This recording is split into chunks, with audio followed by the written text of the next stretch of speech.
mean, what's the deal with Tentacles! How the hell did I segue from Seinfeld into Lovecraftian horror? Wow, okay. But yeah, Jerry asked a very good question. What is the deal with tentacles actually? Why tentacles? I once said in one of my videos that these days many people simply associated tentacled monsters with being Lovecraftian, and that merely adding tentacles to something doesn't make it Lovecraftian. I still stand by that. I can't really fault them in retrospect now after making this video. Most of the monsters he created are tentacled in some way, so to a casual observer, tentacles are enough to justify something being Lovecraftian. I guess these days tentacles are to Lovecraft what black cats or ravens are to Poe, and creepy children to J-horror. But why? Why is that? After some thinking, these are my conclusions as to why Lovecraft and tentacles go together. The basic answer, I think, is that Cthulhu got shoved into pop culture. Cthulhu is probably more recognized than Lovecraft actually is, thanks to prominent games such as the Call of Cthulhu RPG, various board games like Arkham Horror, and the two video games also called Call of Cthulhu. Cthulhu has appeared on so much media by now that it's become a meme. Tom, the DP Oil Company has had another drilling accident. This time they appeared to have unleashed the dark and mighty Cthulhu. The rise of Cthulhu from another dimension brings about 3,000 years of darkness, Tom. And the most prominent feature of Cthulhu are those tentacles, I'd say. Compare the average tentacled Mythos monster, of which there are a plethora, with the old reliable monsters from time immemorial. The vampire, the werewolf, the demon, the troll, the scissorman. Not the scissorman. The point is that we have had tales of these creatures in our cultures for literally thousands of years. Enter Lovecraft. His descriptions of radically different monsters, usually with an abundance of tentacles on them, was something new and interesting, fresh and effective in conveying the threat of danger that the vampire's fangs might have once had. We've got Cthulhu, Yog-Sothoth, Azathoth, Elder Things, Cthanatoa, Hastur, Shub-Niggurath, all covered in tentacles.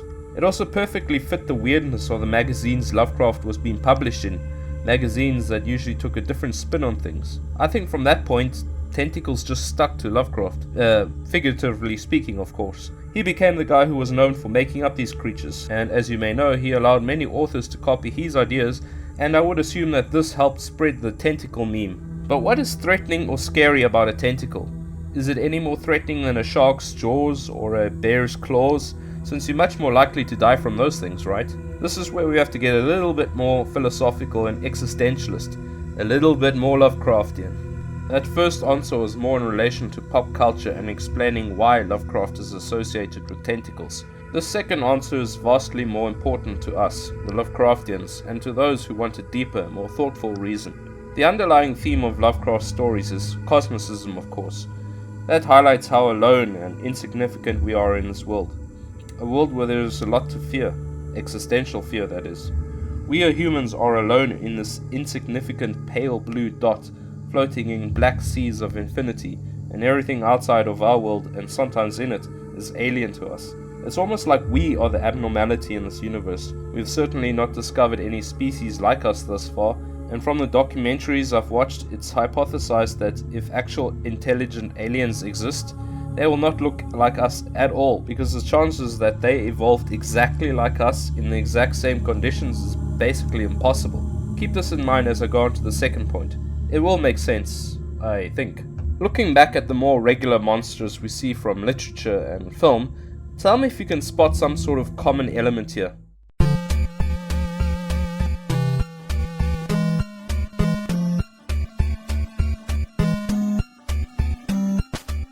Aren't they all remarkably human? 2 arms, 2 legs, maybe some added body parts like long claws or teeth or fur in the case of werewolves.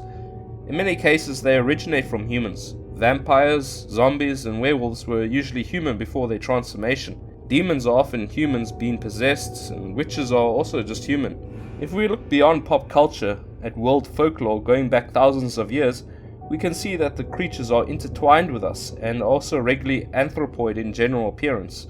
In Slavic culture there is Baba Yaga, a horrible female witch creature. In Japan there are the Oni, basically like ogres or trolls, but also human-like in general appearance. In Nepal there is the Yeti, which is basically just the snowman. There are so many examples from all cultures around the world, but you get the idea. All in all, they were part of the human world. Now, here is my point finally. The tentacle is probably the most inhuman appendage.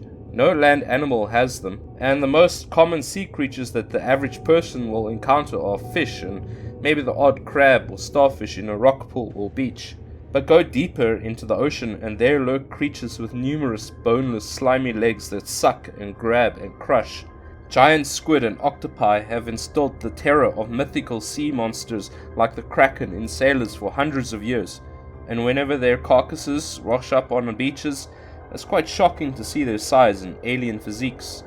The utter alien nature of the tentacle as it relates to us humans and land animals is quite extreme.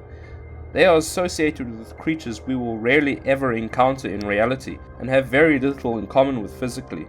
The way they move like a semi-liquid but with such speed and purpose, how they engulf their prey and draw them towards that parrot-like beak where they crush their prey. It's frankly repugnant, repulsive, and totally loathsome. And what's more, the tentacled creatures come from the ocean, the last place on Earth that we have not fully explored, a place where all the most alien and bizarre creatures live. The giant squid and octopus with meters-long tentacles can live deep in the crushing, freezing waters where humans cannot go without dying, yet to them, it's a natural habitat. Is it so hard to see some equivalence with the icy depths of our oceans, the inky blackness of the space in which we are but just a floating grain of sand? The inky black space where Lovecraft imagined the majority of his monstrous tentacled entities originating from? As such, it is my firm belief that Lovecraft was himself aware of this essence of alienness and otherness that octopi and squid have, both in their physicality and the realms wherein they dwell. And of course the tentacle is the most common feature, the thing that stands out most on squid and octopi. Using that feeling, I think he decided to use their features in his monsters because he intended that there is absolutely no way we are to feel kinship to these creatures. They are representative at times of the cosmos, especially since so many originated from outer space. And of course, Cosmicism and that feeling of being alone and alien with reality is the most key thing in Lovecraft. So in conclusion, I'll just say that while we may get annoyed when normal people simply conclude that adding tentacles to something makes it Lovecraftian, it is understandable why they would think that. But there's also a logical reason why Lovecraft gave these creatures this body part so often. That, and apparently he also really hated seafood. Go figure. So what do you think about all this? Does it make sense that Lovecraft specifically used tentacled monsters as antagonistic forces in his stories to highlight their difference between us normal humans who don't have tentacles? Let me know in the comments, and I'll see you later.